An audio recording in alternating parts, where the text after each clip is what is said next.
A ver, imaginen esto. ¿Qué pasaría si un presidente actual de Estados Unidos tuviera que justificar sus acciones, pero frente a los mismísimos padres fundadores? Bueno, hoy vamos a desglosar una fuente satírica que se plantea exactamente eso, un verdadero choque de épocas sobre los límites del poder presidencial. Y así arranca todo, con este saludo, que ya de entrada nos da una idea del tono humorístico de la conversación. Pero ojo, que detrás de la sátira se esconde una discusión súper seria sobre el poder y sus límites. Así que la premisa es esa, un choque de ideologías de frente. El texto pone a un líder de hoy a conversar con figuras históricas para explorar la gran pregunta, ¿qué puede y qué no puede hacer un presidente? Vamos a meternos de lleno en los conflictos clave que se plantean.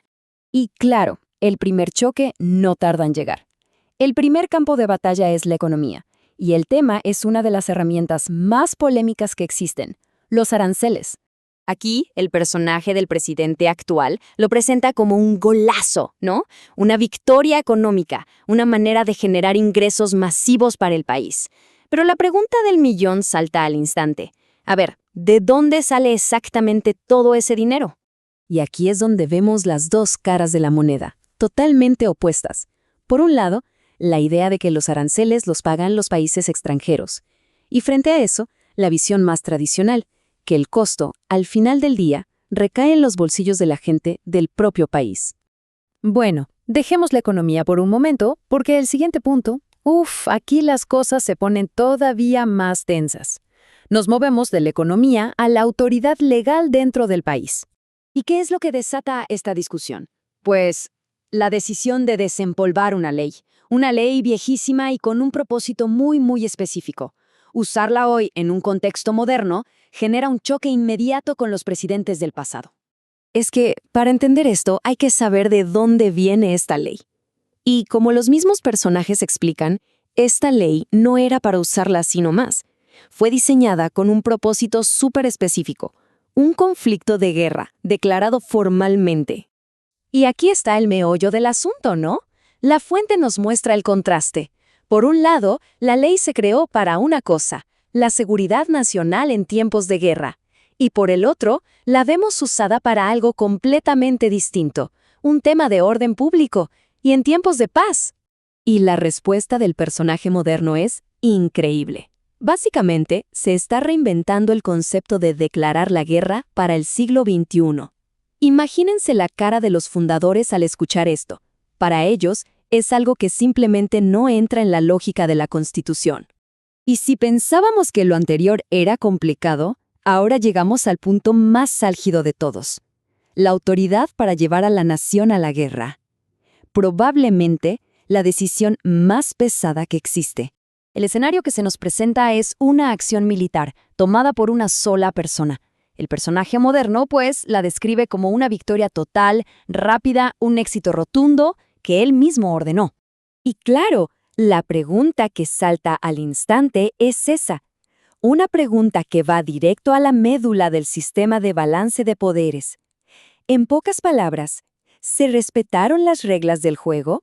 Y la respuesta es así de simple y contundente. Es una declaración clarísima de que el poder es suyo y de nadie más en estos asuntos. No hay necesidad de preguntar ni de consultar a nadie.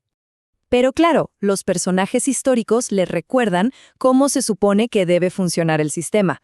Es como un equipo. Una parte decide si se juega el partido, que es el Congreso, y la otra parte dirige al equipo en la cancha, que es el presidente. La clave es esa división de tareas. Y para que quede todavía más claro, la fuente le pone estas palabras en boca del personaje de George Washington. Y eso tiene un peso enorme, ¿no? Viniendo de alguien que fue general y luego presidente, es un recordatorio muy fuerte del respeto a ese proceso. Entonces, ¿cuál es la justificación para ignorar todo este proceso? Pues, la velocidad. El argumento es que el mundo de hoy no espera, y se presenta al Congreso como una especie de ancla, algo que frena las decisiones en momentos críticos. Y esto nos lleva al verdadero corazón del debate. Ya no se trata solo de una ley o una guerra, sino de la idea misma de cómo debe funcionar un gobierno. ¿Esa lentitud es un problema que hay que arreglar ¿O es, en realidad, una protección?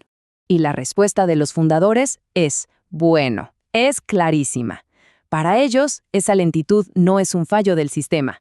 Es el sistema, es el freno de emergencia, diseñado a propósito para forzar el debate, el consenso y, sobre todo, para que nadie acumulara demasiado poder.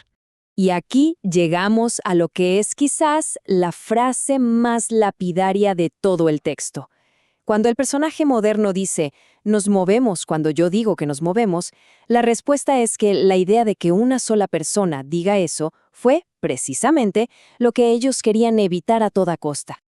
Y para cerrar, la conversación llega a otra pregunta fundamental. ¿Para qué es el poder? Se plantea un choque entre pragmatismo e idealismo. Por un lado, usar el poder para conseguir lo que se necesita, como recursos, y por el otro, usarlo para defender principios, como la idea de no tomar lo ajeno. Al final, aunque todo esto venga de un texto satírico, la pregunta que nos deja en el aire es increíblemente real, y es un dilema que sigue muy vigente. Entonces, ¿dónde está la línea?